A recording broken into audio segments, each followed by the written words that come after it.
So hi guys!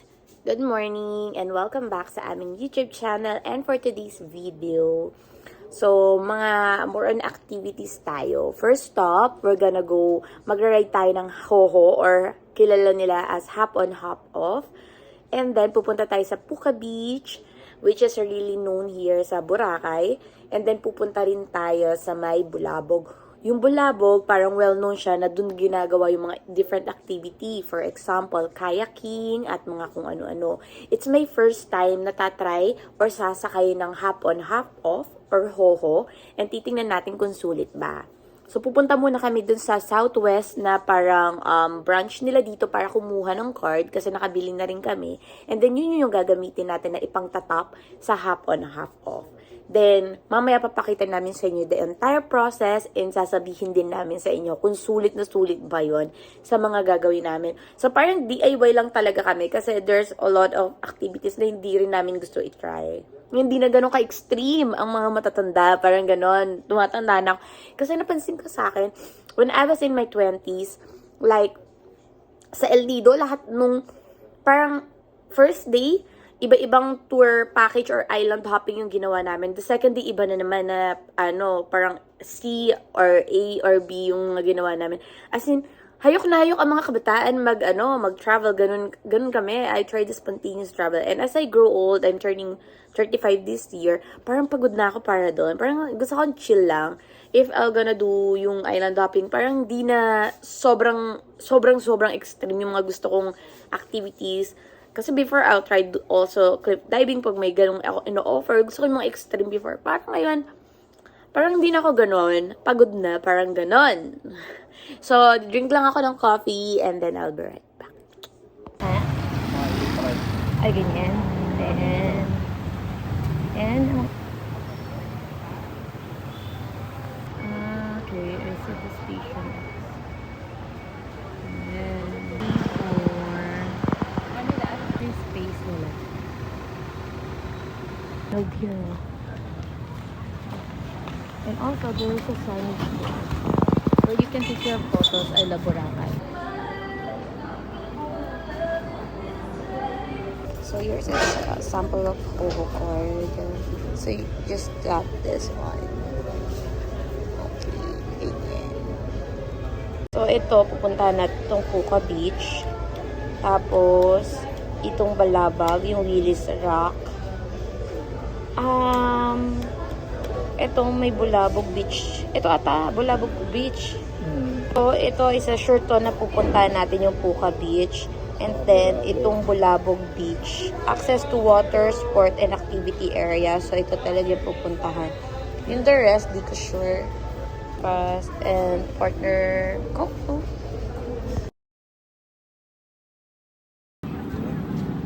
First, half one, half.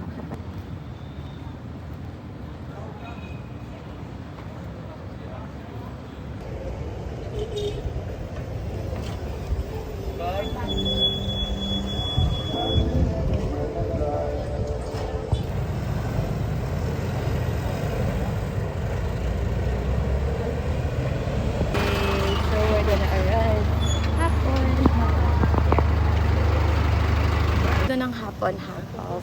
And mali daw yun. Ang papuntang Bulabog sa other side. Nandun na kami kaso walang signage ng hop-on, hop-off. And wala rin yung curb sa daan. So bumalik kami. Hindi namin alam kung saan yung stop. Paikot-ikot doon. Tapos si kuya na nagmamotor doon. Parang na-stress na sa amin. Sabi niya, saan ba kayo papunta? Niya sabi namin sa Bulabog. Gabi, ayan lang diretso niyo. Lalakarin na lang namin. Doon lang talaga tatapat yung haba. Oo nga, no, kalma lang dito.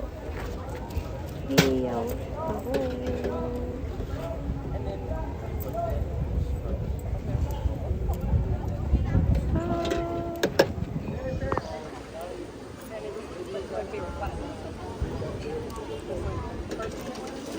Yay! Thank you, Kuya! Taho!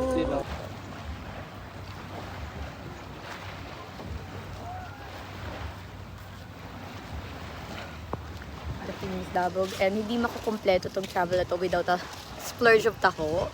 So, sobrang kakaiba nung alon dito compared dun sa kabila. Dito talaga tahimik, kaya dito talaga yung water activity nila.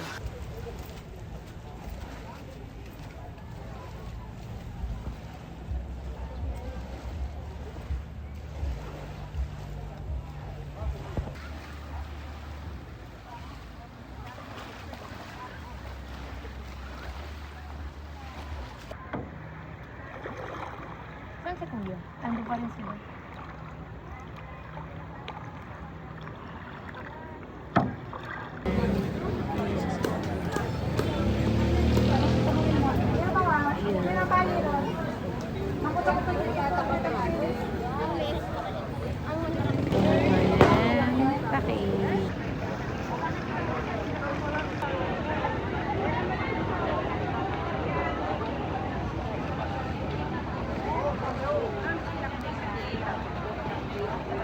Ayan yan. Hindi siya napasa.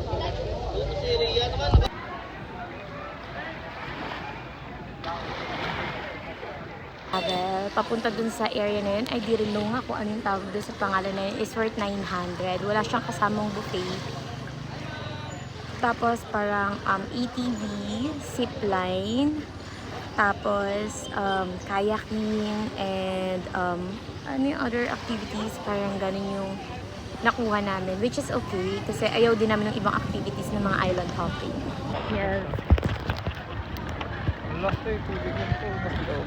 Here na, after more than an hour na, punta na kami sa speedboat.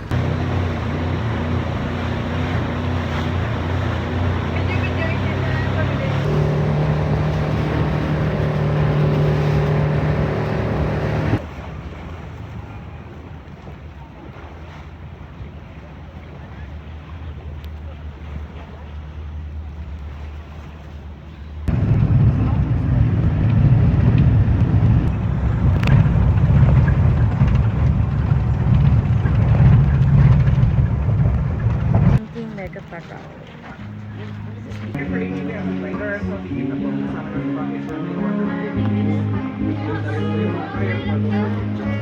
kung ATV tayo, sir, go down tayo, right side.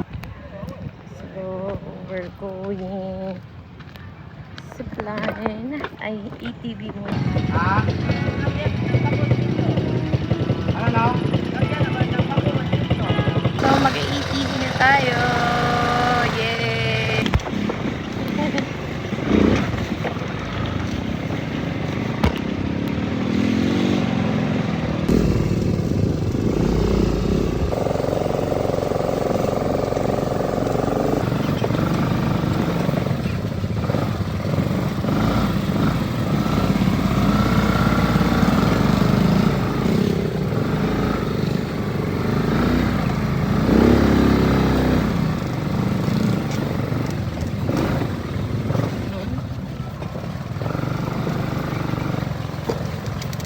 Kasi daan ko din yung mga lubak-lubak.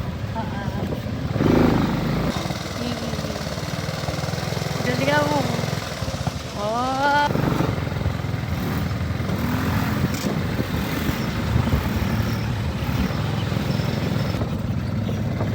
Parang may adventure.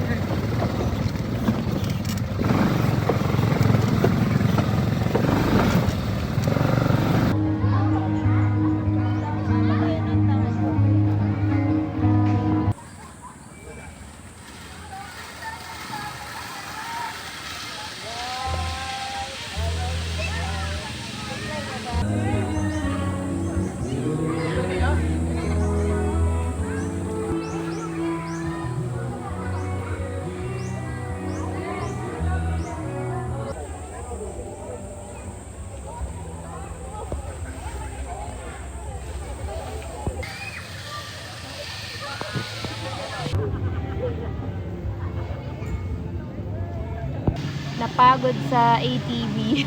Ikot-ikot lang, ikot-ikot lang. Ito na kami. So, meron doon sa taas kung saan pwede tayo mag-zipline. Yan ang zipline. Hello po! Kuya, zipline?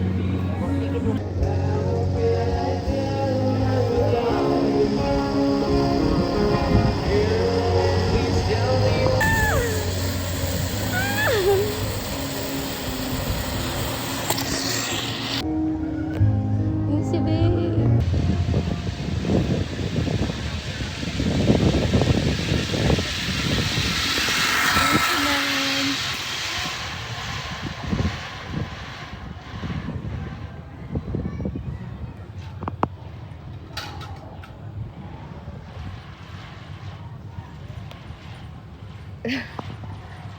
ano, sana all talaga binibidyoan, no? Kami mag-zipline, hanap kami ng kakainin. We also have here 359 pesos offered unlimited buffet.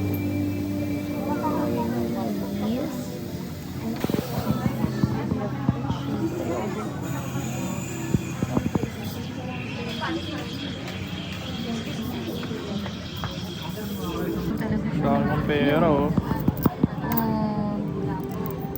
Wawa naman. Bilang siya ng food niya.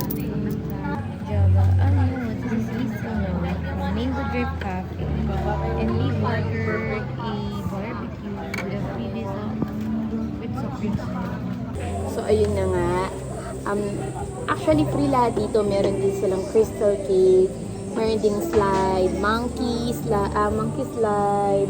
Meron zipline. Merong kayaking. May free jump din, cliff diving. May swing. Pero parang okay na ako sa ATV. Yung ATV, parang nakailang ikot din? 4? 5? Tatlo? Tatlo, 4 na ikot. Parang okay na sa akin yun. Tapos nag-zipline din. And after ng zipline, food tripping, parang okay na ako dun. So ano siya, sulit na siya. Tapos they have here, parang resto, mini resto. They also have, if you want unlimited buffet for 359, they also offer that. And you can also buy here, which is, ang sarap ng hazelnut nila. Hindi ako maka-hazelnut na coffee, but I tried hot. Diba ang init na init? Pero nag-coffee tayo. Tell me you're Filipino without telling me you're Filipino. Yeah. And then later on, anong oras na? Nagpapahinga lang kami and then later on, babalik na tayo sa mainland. Hindi, I mean, yung sa half on, sa Hoho, sa half on, half off. Ang balak po namin, after dito, pupunta kami sa Pucag Beach. But we'll still on the edge of decision making pa. Hindi diretso kami. Piling ko naman abot naman yung time. Hindi sumakay kami nung speedboat. Hindi okay pa. Biglang lumalakas yung alon. Tay, gusto ko mag-life vest. Takot ako, tay. Nakakapit lang ako. Mga tatakot ako kasi paano kunyari tumaob yun? O, paano ka? Hindi ka naman marunong lumangoy. Ito isang tapang-tapang. Alam mo, as I grow old, matatakotin na ako.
So, naka-life vest ako.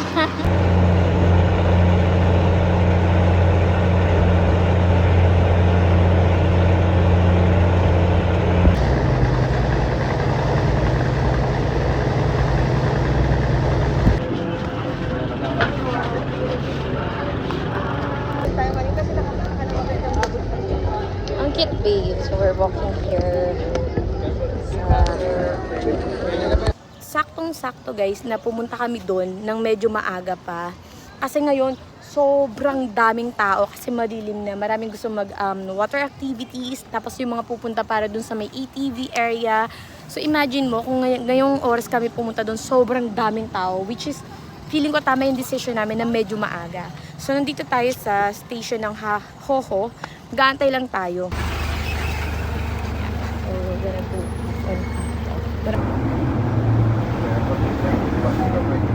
So, we're here, nasa Hoho. Then pupunta na kami sa may Puka Beach. I think it's the last station. Or, last station ba yun? Hindi ata.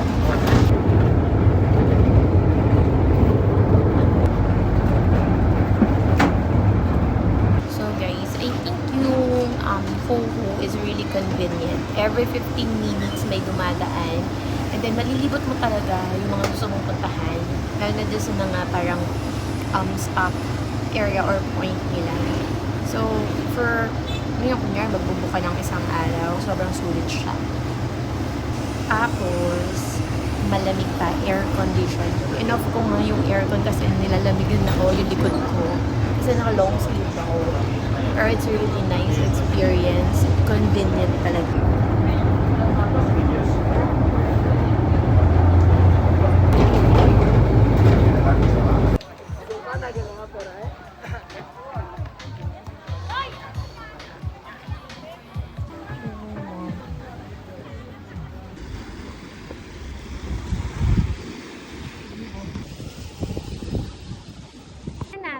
Kala ko na doon lang yung puka. Ang dami pala. Puka here, puka there, puka here, puka everywhere. Ang dami palang Puka Beach na logo or ginawang design. Buti na nakapagpa-picture na kami doon.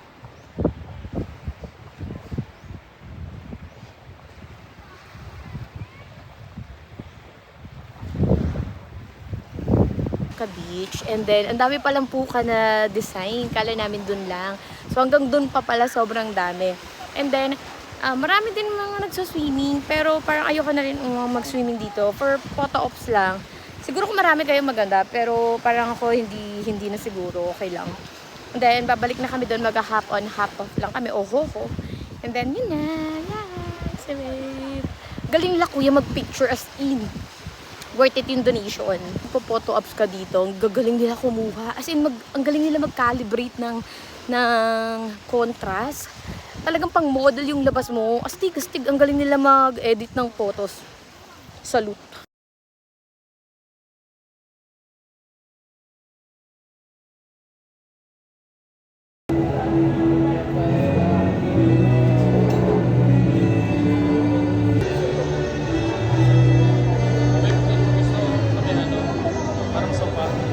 At Highland, I order yung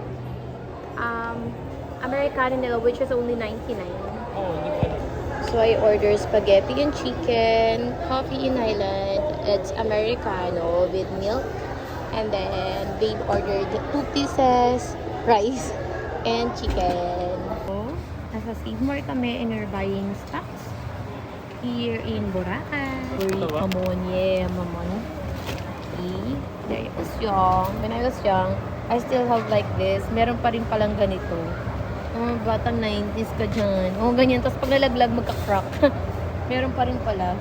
Bumili kami ng silver na ring. Hindi ko suot yung ring ko. Kasi babe, ayan, bumili kami. Para in normal days, may suot kaming ring. Ayan. We're buying kitara, cutter. Ayan.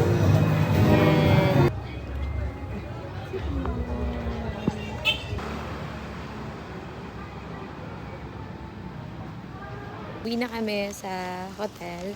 Sulit na sulit yung hop on, hop off namin. Kasi nakapag-grocery pa kami sa City Mall.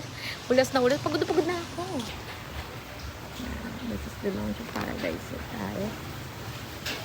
And this is how it looks like at night. There are apples. This is also the front desk. And it looks like this at night. So from here, you can see the swimming pool area. There. to the swimming pool area, and we're staying at the pool view on the upper or second floor. Then no one's using the pool, and you can get a towel there on that side. There's a jacuzzi there, and then there's the pool. This coffee shop. I don't know if it's open at this time, but yeah, sometimes there's a lot of people there. Yeah, so we're going back to our room. Yan, pabalik na tayo sa room. Sulit namin yung hop on and hop off. Sobrang convenient niya. Kasi kunyari for how much? 210? At 220 yung dun sa mga hop on, hop off point nila, hinto talaga sila, and every 15 minutes talaga meron, hindi nawawalan. So napaka-convenient niya, parang onti lang yung waiting time. Ganda.